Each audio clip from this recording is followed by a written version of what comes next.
con todo el mundo muy claro en este 2025.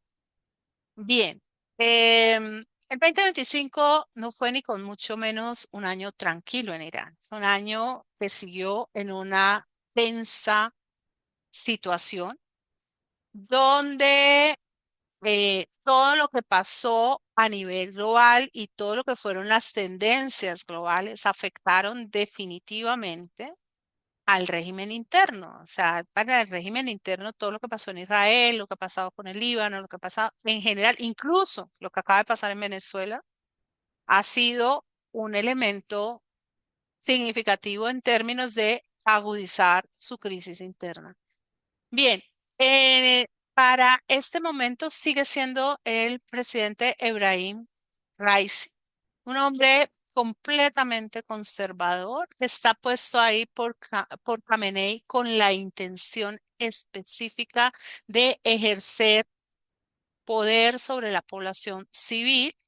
Y vamos a ver que ya en ese 2025 toda la estructura interna de la política iraní sigue estando controlada por el régimen de los ayatolás. Es que también ellos, digamos, por querer controlar el pastel y adueñarse de todo el pastel, dejaron sin oxígeno a la nación. O sea, no hubo ninguna válvula de escape, ningún espacio que permitiera por lo menos el sentir que hay un mínimo de libertad. Entonces, ellos controlan las Fuerzas Armadas, ellos controlan toda la decisión de política exterior y las políticas internas, ¿sí? En su gran mayoría. Y vamos a ver que em, en el 2025 hay una serie de manifestaciones, en primer lugar, de parte o por parte de las mujeres. Las mujeres están agotadas en Irán. Pero es que no es solamente el hecho de que a uno le digan, usted se tiene que poner la pañoleta. Es que si usted no se la pone, cualquiera Tarbán viene y le pega. No solo la Guardia de la Moral.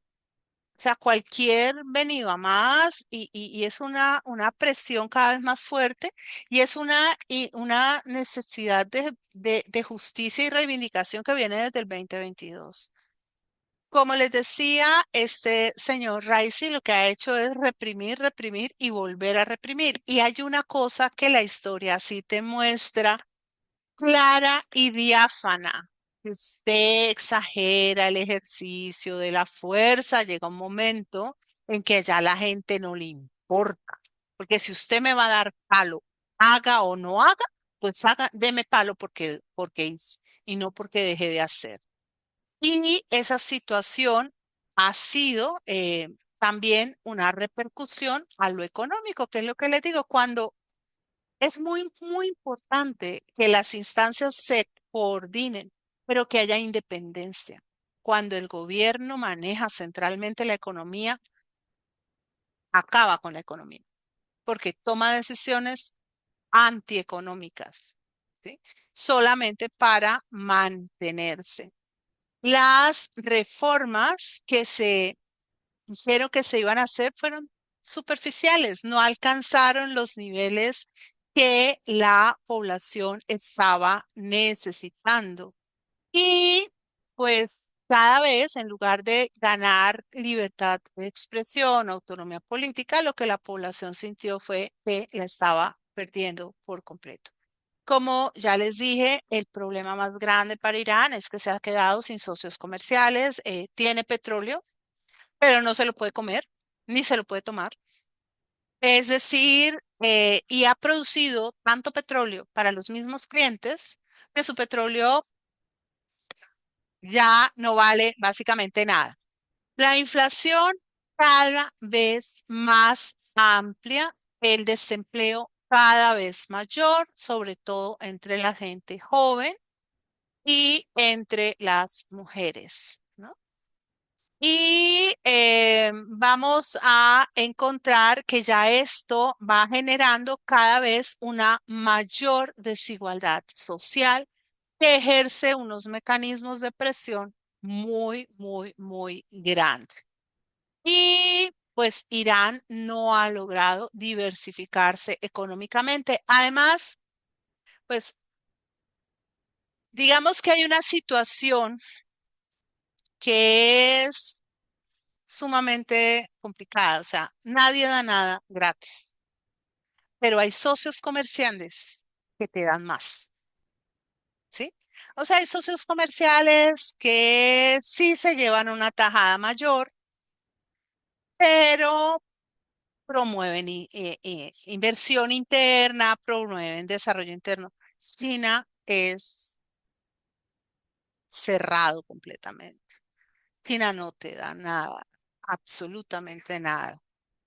Sí, pero aún cuando China construye, lo hace bajo la premisa de que construye con chinos. Es decir, lleva su propio personal. Y eso quiere decir que no genera riqueza en el país en el que interviene. Esto para Irán se vuelve una situación sumamente complicada. Irán, además de esto, pues estaba intentando desarrollar economía del gas, estaba intentando. Rusia tampoco está en el margen de inversiones, que todo el mundo te dice lo que Rusia está haciendo en Ucrania, pero esa intervención en Ucrania a Rusia le sale muy costosa. Además, la economía rusa está igualmente castigada, pero duramente castigada. Y Rusia y China además tienen una situación que es muy interesante y muy importante en el lugar. Y es que se mueve bajo el régimen de necesidad y de posibilidad. Irán está tan solo, tan maniatado, no puede contar ni siquiera con aliados islámicos en la región, ¿sí? Porque la mayor parte de los países islámicos se han tirado hacia el lado de Arabia Saudí. Entonces, cuando el otro está tan necesitado, yo no tengo que darle nada. Me necesita tanto que no le tengo que dar y no le voy a dar. Es decir, si tú estás muy cortejado por muchos, pues yo tengo que ver cómo hago una postulación que a ti te interese. Venga, yo le doy energía, venga, yo le doy tal cosa, venga. Pero si estás, ¿cuál es el vínculo que une a Irán, a China y a Rusia? Los tres se detestan. Lo único que los une es que nadie más o muy poquitos países en el mundo quieren tener que ver con ellos. Son los parias del mundo. Entonces, ¿qué necesidad tengo yo de darle a un país que no? Bueno, aquí está todo. Voy a saltarme esta parte del programa nuclear. Si quieren, después lo vemos. Pero quiero mirar dos cosas que me parece que son mucho más importantes. Em, bueno,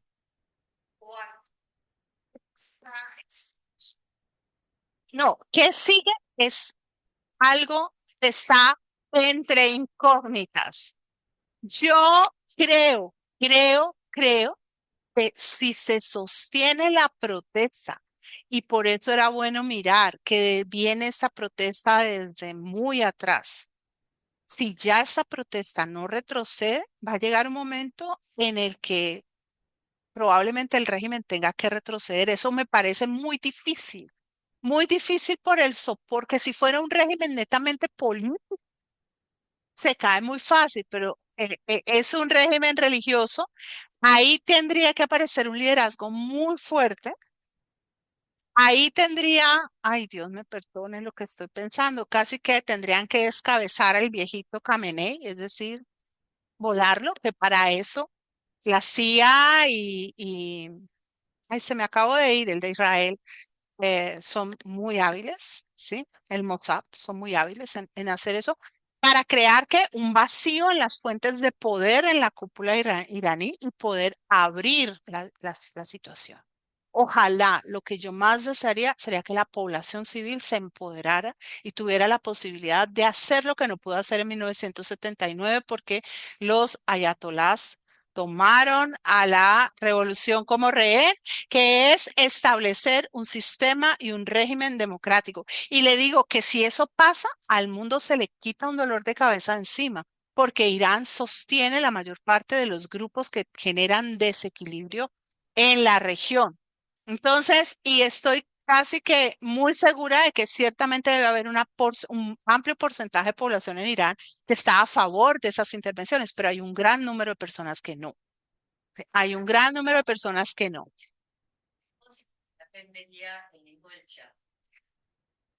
Yo, yo se los voy a mandar. Los cuadros se los voy a mandar todos. Mira, yo realmente no sabría. O sea, pienso que en este momento él podría ser una figura en transición. ¿En qué sentido? No, en el sentido de que hay que visibilizar a alguien que asuma como los liderazgos. Él puede jugársela obteniendo ayuda internacional para la causa iraní, pero yo creo que la ayuda internacional ya está puesta sin que él tenga ni siquiera que hacerlo. No sabría decir, porque es que él no vivió allá, él no les dice nada, pero lo que ellos saben, y lo sé yo, mis niñas, es que en estas manifestaciones no ha habido una convocación única. Y lo que va a pasar con Irán una vez se retire, si se retiran los ayatolás, es que van a surgir muchas facciones a pelearse el pastel. Entonces, en ese sentido, una figura representativa que ayude como a regir, no a tener poder, sino como a ser un elemento representativo. Pero acuérdense que cuando Franco soltó España, puso al rey, como para que fuera la figura. Sí, no, pues es que no puede, es que él no puede entrar a Irán ni mínimamente. Esperemos a ver, miren mis niñas, en este grado, cualquier propuesta de especulación política es complicada. No, a mí me parece no, ellos han deseado. Ellos han deseado volver desde hace mucho rato. Lo que pasa es que en este momento todavía es demasiado pronto para poder afirmar algo. Porque incluso si yo fuera el líder de de la rebelión, no voy a aparecer públicamente, me matan. O sea, si yo soy el líder, eh, lo que pasa Mire, lo que pasa es que al papá de él no lo sacaron por bueno tampoco. Entonces, eso, no, él puede ir, yo lo que espero, porque hay unos líderes, miren, esperemos a ver qué va a pasar. A mí, lo que más temo, lo que más temo es que esta gente, o sea, pienso que hay un punto de inflexión muy claro y está aquí en que esto ya, no, un momento, para los iraníes, una gran población, parte de la población iraní, es importante que estén los ayatolás y para la otra que no estén. O sea, Irán está dividido. O sea, hay de un lado y del otro. Creo que muchos iraníes quisieran algo. Déjalos ellos que hagan pum pum, no, no importa, lo voy a dejar porque si los abro, se salen. Es que tengo gata nueva, espero que no se haya entrado un pajarito y que no lo hayan matado. Eso es lo único que espero. Bueno, yo sé, el negro. Bien, algo muy importante es esto, es la corrupción la política cambiaria muy inestable y un gran déficit fiscal, porque esta gente que sale a reprimir no sale gratis. A ellos puede que estén convencidos del cuento, pero no salen gratis. A ellos les pagan muy bien, pero muy, muy bien. Bien, ahorita mi corazón les pagan muy bien a todos los que vamos a ver ahorita. Ya voy a entrar a verlos, que, bueno, me devuelvo. Miren, la inflación es altísima. Hay una devaluación frente al dólar que ya es de casi de millones. O sea, está como estuvo en su momento Argentina y demás. La gente no está pudiendo vivir a pesar de que trabajen todos. El desempleo altísimo. No hay medicinas, no hay alimentos y cosas simpáticas, tampoco hay combustible. Y hay una depauperización cada vez más alta. Las personas, ¿sí? Las personas sienten que lo que no existe es un horizonte de futuro.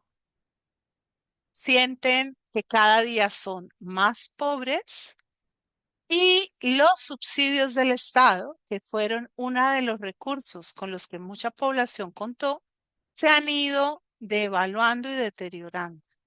Entonces, lo grave del régimen de subsidios tal y como se aplicó en Irán, que es como se ha aplicado en Brasil, como se ha aplicado en Venezuela. Nosotros tenemos subsidios, pero creo que todavía no llegan hasta allí. Es que inhiben el desenvolvimiento económico de las poblaciones. Es decir, la gente prefiere que le den 3 pesos a trabajar por 4, por 5. Y terminan siendo tremendamente pobres. Eso atrofia el tejido social y la parte laboral productiva. Lo más serio que tiene Irán es una crisis de agua que es gravísima. Es sumamente grave porque ha habido una sobreexplotación. Además de esto, hay cambio climático. Además de esto, ustedes se acuerdan cuando nosotros hablamos de la Mesopotamia, yo les decía que uno de los problemas es que esas tierras fácilmente se salinizan. Es decir, que no son como las tierras nuestras, que son feraces, que permanentemente mantienen el recurso hídrico, sino que por cuestiones de climatología y de formas de explotación se terminan salinizando. Y esto hace que hayan grandes sequías. Irán es un territorio con clima continental, o sea, días muy calurosos, noches muy frías y llega a tener más de 50 grados centígrados en varias regiones, lo que hace que el agua, que cada vez menos, esté más salinizada. Fuera de eso, ellos no han creado un reemplazo efectivo de todo lo que son los acueductos, hay filtraciones de agua, hay pérdidas de agua, hay mal uso del agua, hay contaminación del agua, se tiran basuras en el agua, entonces están sin agua, ¿sí? Y gran parte de eso, así sea responsable en parte el clima, las condiciones, se le atribuye a la falta de previsión y de intervención estatal. ¿Sí? O sea, no solamente nos están matando a punta de golpes, de desempleo, de pauperización y demás, nos estamos quedando sin agua, ¿sí? Y hay más o menos un consumo del 90% de el agua en una agricultura pírrica, alta, altísima. ¿Por qué? Porque en el Islam las mujeres no tienen ningún tipo de regulación de natalidad. Ellas simple y llanamente tienen que tener todos los hijos que vengan. Exacto. Hay cortes de agua y hay racionamiento. Teherán están a punto de cambiar la capitalidad de Irán porque Teherán es una ciudad sin agua. Es una ciudad donde la presión del agua es muy baja y donde hay apagones permanentes de energía. Además de esto, ¿sí? Hay protestas entonces de agricultores en Isfahán, Khuzestán y Yazd, que son de las ciudades más grandes y más significativas, porque no tienen cómo irrigar. ¿Sí? Por eso es importante tener en cuenta, el petróleo sí es un porcentaje de la crisis de Irán, pero es más importante el agua, ¿sí? Además, digamos, de esto está el hecho de que el acceso al agua está mediado por condiciones económicas. La gente más pobre no puede acceder al agua. Y lo que les decía, algunas zonas como el lago Jamún están completamente contaminadas. Aquí es donde uno debe decir algo que es muy importante. Nosotros somos un país que es una potencia hídrica, a pesar de que hemos perdido una capacidad de producción de agua enorme. Yo me acuerdo, estaba en el colegio y nos decían que Colombia era como el tercer país más grande en producción de agua, y ya vamos como en el séptimo, ¿no? Pero es importante considerar la necesidad de cuidar el agua porque nuestra población es completamente inconsciente y piensa que el agua es algo que no se cuida y sobre todo en la contaminación con basuras a las fuentes de agua. Bien, tenemos entonces que la disponibilidad de agua per cápita en Irán ha caído durante décadas, o sea, eso no es de ahorita, es algo que viene en un proceso mucho más largo. Los embalses están por debajo del 20% de su capacidad. La agricultura se consume la mayor parte del agua, pero como les digo, es una agricultura. Exacto. Y hay una sobreextracción de los acuíferos. Irán tiene muchas fuentes de agua subterránea, pero esas fuentes están mal. No, al contrario, la gente las piratea. Es decir, abre las fuentes de agua donde no debe, o sea, las están acabando y las están contaminando, de tal manera que esa agua se vuelve y si no se puede utilizar. Bien, eh, ¿qué ha hecho el gobierno? Pues reducir los procesos de consumo, establecer, digamos, que no se suministre agua en los días festivos o crear algunas campañas de concientización, pero esas son muy pobres porque vuelve el mismo burro al trigo. Es decir, si yo estoy constriñéndolas a ustedes, si yo estoy atenazándolas, mi capacidad como Estado para negociar es muy recortada. No puedo intervenir porque me quedo sin aliados. ¿Sí? Y vamos a ver que ya en algunos lugares están tratando de sembrar nubes para traer lluvias, es decir, crear zonas de baja densidad. Y ahora sí empezamos con los fulanos. El estamento de control más importante que tiene Irán a nivel de población civil es el IRGC o la Guardia de la Revolución Islámica. Es una fuerza armada que tiene poder tanto a nivel externo como a nivel interno.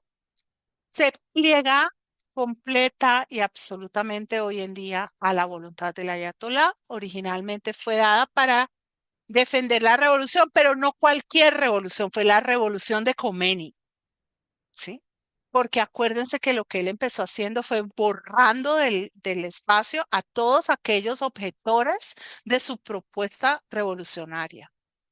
Y ellos van a ser los encargados de reprimir todas las protestas y de cualquier clase de disidencia.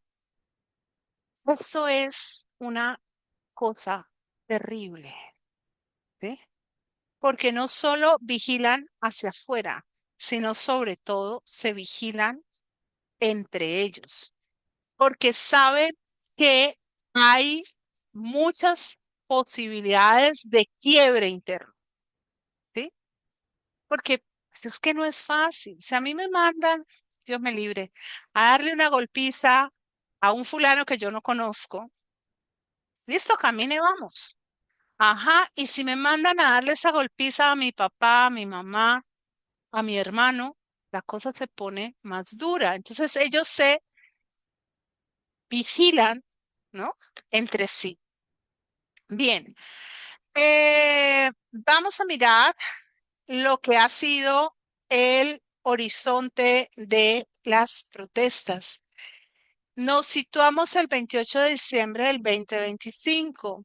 Allí empieza la nueva fase de protestas, que es la que estamos viendo en este momento.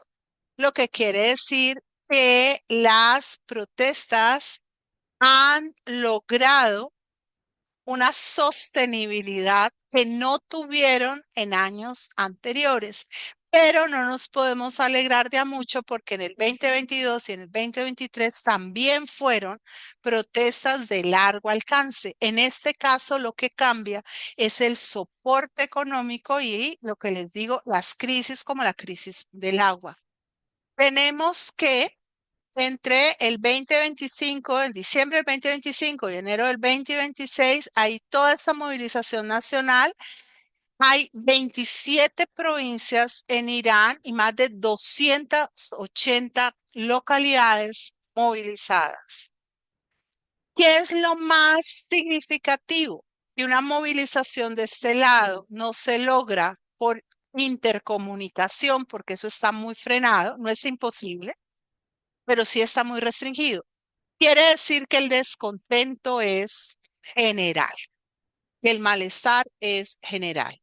A partir de ahí vienen todas las intervenciones del régimen que son hechas abiertamente y sin ningún recato, generando heridos, muertos y personas llevadas a los sitios de contención de este grupo, que es el grupo de eh, de la Guardia Revolucionaria. ¿Cuál es la distancia entre la Guardia Revolucionaria y el ejército regular de Irán? Bien, esta guardia defiende única y exclusivamente al régimen islámico. Obviamente lo defiende en todos los espacios que se consideran necesarios. El ejército defiende al Estado y las fronteras. Es muy importante tener en cuenta que cuando en un país lo que media es el ejército, uno lleva ventaja, porque el ejército al defender una nación tiene una visión más amplia. Cuando hay un grupo como la Guardia Revolucionaria, estás completamente en desventajas. El ejército no se ha involucrado tanto en los procesos de represión, tiene un rol político limitado, mientras que la Guardia Revolucionaria tiene un rol político muy extendido. Este responde al líder supremo y el ejército al gobierno. No dice, "Ay, pero son lo mismo". No necesariamente. Es para poder ser presidente en Irán, yo tengo que tener el aval de los ayatolás. Pero ya hemos tenido casos de presidentes que se han, digamos que distanciado más. Digamos que en el gobierno hay personas que no están tan absolutamente comprometidas con el régimen del ayatolá. Exacto.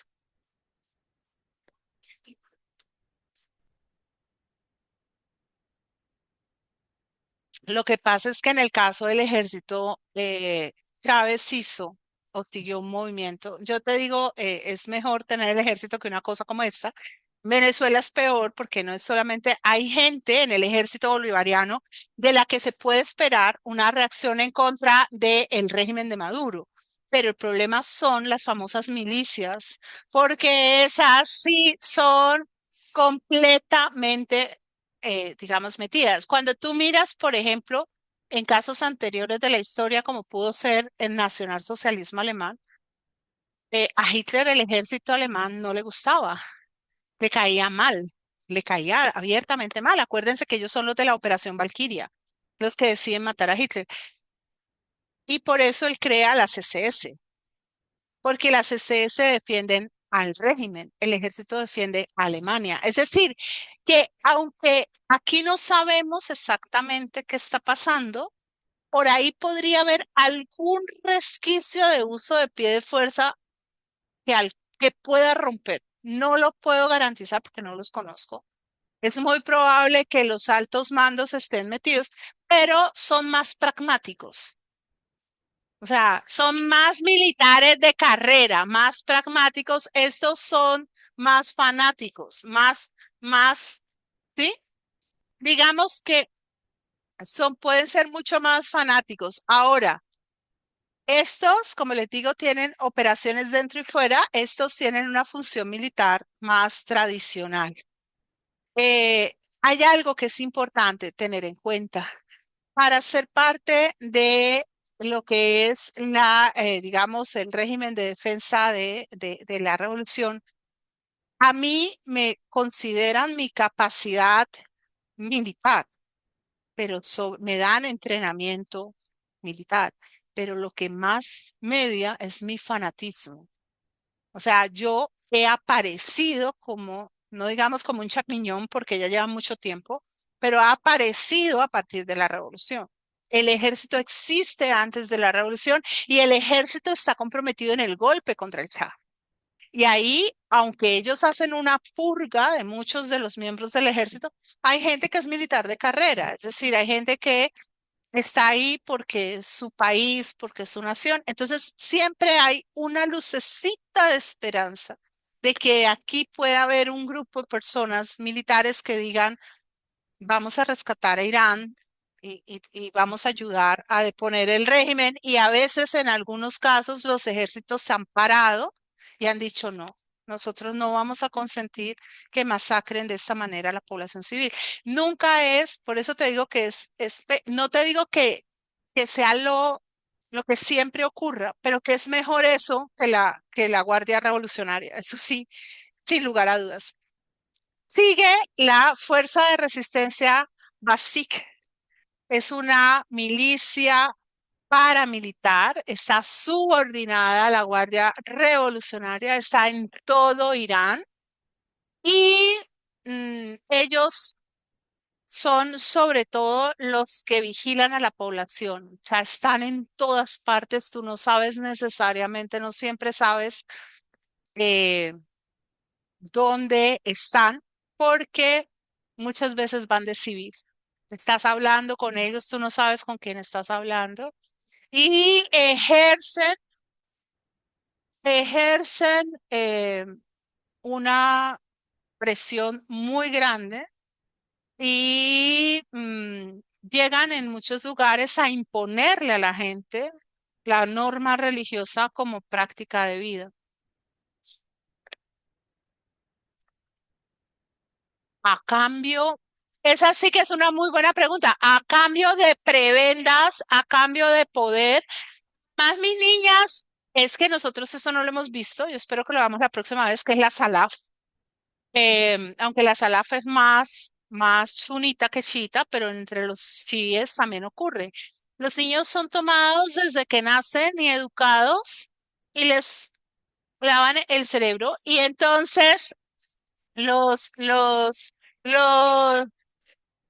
no necesariamente porque ellos algunos pues ya sí se van más allá a pelear afuera, pero estos son que les enseñan que hay que hacer cumplir la norma, qué es lo que quiere Alá, o sea, pero violentos.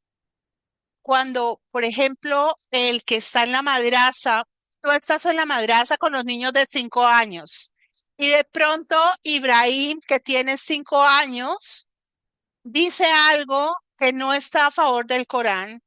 Y entonces viene Muhammad, que tiene también 5 años, y le pega en la cabeza a Ibrahim. Yo tomo a Muhammad y lo llevo hacia un grupo que puede ser parte de esos, porque es un niño que tiene mucha conciencia de la importancia del Islam.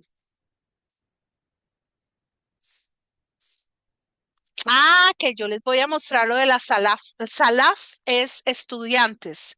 Son los grupos que van a dar origen al yihadismo sunita.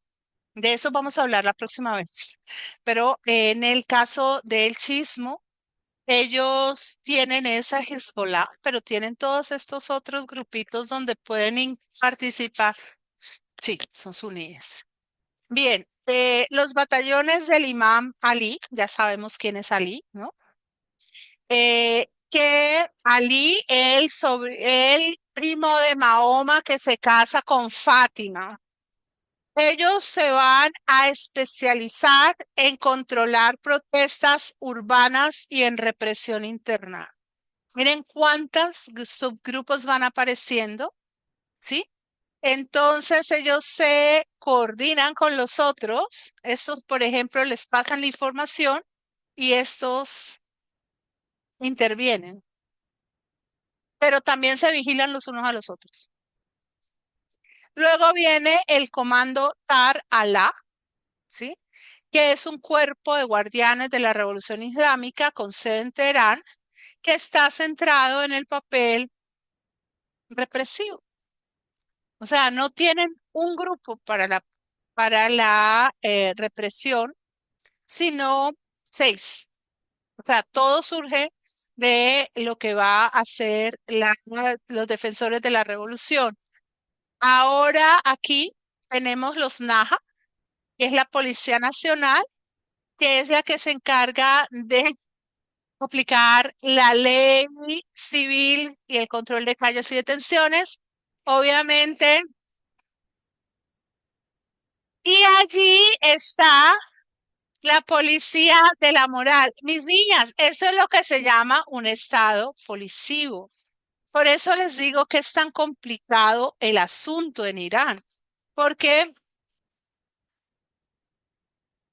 ah,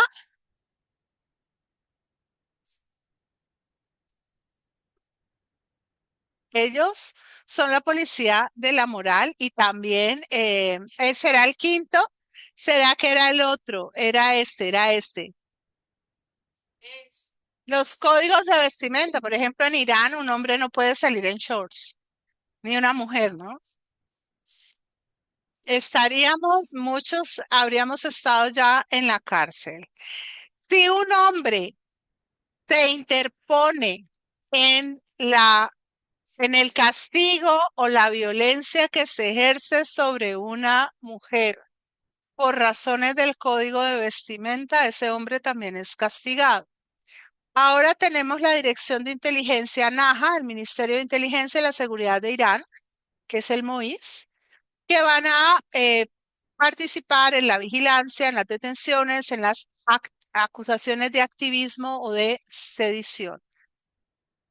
Y tenemos otros grupos de vigilantes y controles que son algunos muy autoproclamados. Y hay sectores ideológicos como Ansar y Hezbollah que también actúan como auxiliares en el control de las protestas y en la represión de la disidencia. Por eso les digo que esta cuestión es muy delicada, no es tan sencillo. Se trata ni siquiera en el caso de Venezuela. Venezuela es un pan comido al lado de lo que es Irán. En términos de duración del régimen, en términos del Estado iraní. El Estado les paga. Cuando nosotros hemos dicho el Estado, claro, el Estado les paga. No, no. Son voluntarios, pero voluntarios porque yo voluntariamente me meto. pero el Estado me paga y el Estado no solamente me paga, sino que, miren, hay, hay un elemento, hay un elemento, hay un elemento muy importante y es que además de lo que les paga, les dan prestigio social y les dan garantía del libre ejercicio de la violencia sobre otros, sobre terceros. Y entre los seres a los que más se violenta son las mujeres, ¿sí? Gran parte de todo esto es poder lograr, digamos, ese control. Ahora, todos ellos están bajo la coordinación, hay una coordinación entre ellos. El liderazgo es el Consejo Supremo de Seguridad Nacional. Se encarga de dos cosas, de que estos grupos cooperen entre sí y se vigilen entre sí, porque es gravísimo, gravísimo, gravísimo que uno de estos grupos tenga la liberalidad o la posibilidad de evadirse, ¿sí? Que alguien en un régimen como estas personas no tienen derecho a pensar autónomamente, no pueden tomar decisiones. Ellos están muy, muy controlados. Por eso les digo, ellos están juntos y usted piensa que tienen buenas relaciones. No, el Estado los usa unos contra otros. ¿Por qué son tantos? Para lograr que si en algún caso hay uno que se quiebra, los otros tengan la capacidad de reaccionar a tiempo e impedírselo, ¿sí? Y ellos a veces, digamos, a veces se unen ahora, por ejemplo, están trabajando coordinados. Tienen que trabajar completamente coordinados, pero se está hablando de que podría haber un resquebrajamiento entre algunos de ellos y sobre todo por parte de algunos, digamos, miembros, sobre todo de ciertos sectores que están aterrados, porque es que ya no se trata de controlar a 10 o a 20 o casos aislados, sino son millones de personas. Y aquí, por ejemplo, tenemos que el comando Saralá y el imán Ali van a trabajar especialmente en las zonas más vulnerables. Son muchas de ellas, hay zonas rurales y en algunos en zonas urbanas, especialmente donde ellos saben que vive la gente que puede tener más capacidad para disentir, para discernir, para pensar en cosas completamente distintas. Pero hay un problema muy serio para el mismo régimen de los ayatolás, y es que los clérigos locales y regionales tienen un poder enorme.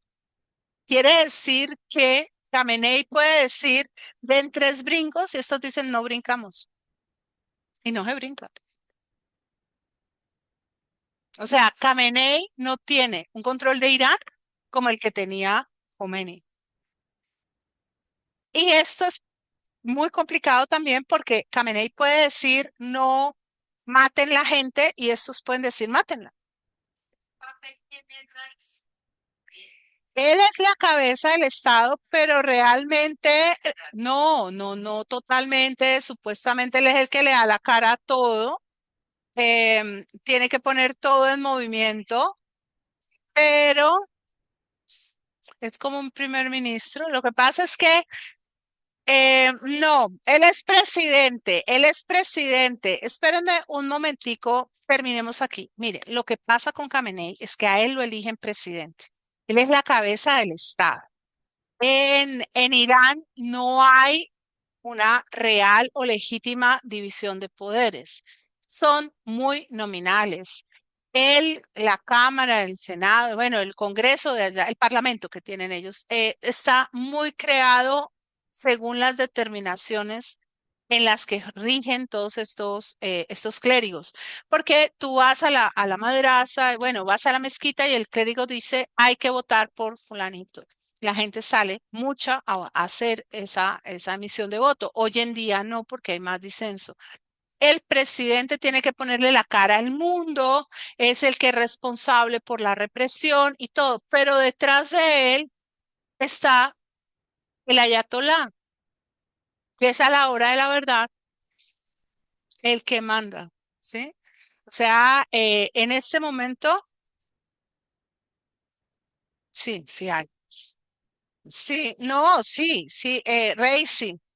Lo que pasa es que Raisi es de la manga de Khamenei. Es más, se llegó a pensar en Reisi en un momento determinado, porque sí es clérigo, como sustitutor, sí, claro, se lo llegó a pensar como ayatolá. O sea que es de vamos, de Herodes a Pilatos, se llama, pero un poco de una cosa a la otra. No, no creo. No sé en qué foto. No, no, no. Él es clérigo, pero no es ayatolá. Se llegó a creer. Sí, claro, y los ayatolas también. Acuérdense que Jomeini tenía su hijo, que al hijo de Jomeini lo mataron. ¿Cuál? ¿Este me dicen? No, esa no es la esposa de él. Hay que mirar en dónde aparece.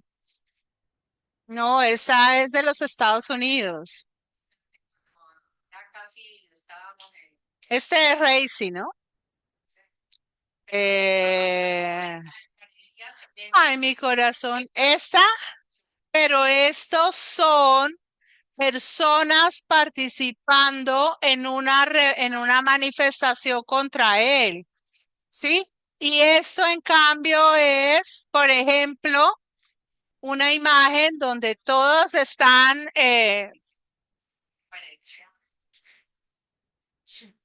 haciéndole pistola a la Ayatollah y a Reisi. Pero no, Reisi, ese es el Ayatollah.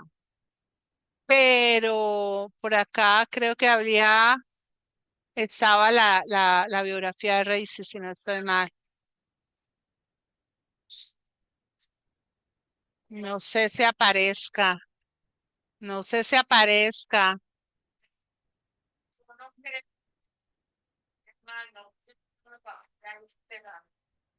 Vean, aquí dice, miren lo que dice de Reisi.